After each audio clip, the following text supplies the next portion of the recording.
ती चांगलं कमावत होती आणि तरीही भविष्यात पैसे कुठून येतील हा विचार तिला त्रास देत होता. हीलिंग सेशन्सची आवड असल्याने ती रेग्युलरली सेशन्स घ्यायची. पेमेंटचाही काहीच इश्यू नव्हता.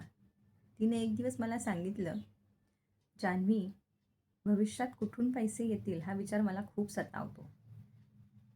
मी तिला म्हणालं, की "हा विचार पहिल्यांदा तू कुणाकडून ऐकलायस?" ती पुढे म्हणाली, "माझ्या लहानपणापासून ऐकते आहे. माझी आई गृहिणी असल्याने आणि आर्थिक बाबतीत स्वावलंबी नसल्याने भविष्यात कुठून पैसे येतील असं तिला नेहमी वाटायचं."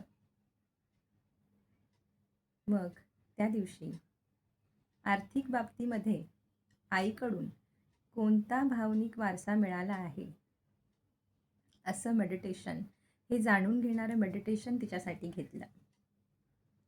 2-3 महिन्यांनी तिने स्वतःवरती छान काम केलं आणि मला सांगितलं, की "जान्हवी, आता पैशाच्या बाबतीमध्ये निर्णय घेताना मला भीती वाटत नाही, अस्वस्थ वाटत नाही आणि मी स्थिर राहून निर्णय घेऊ शकत आहे. Thank you." मला ऐकून फार बरं वाटलं.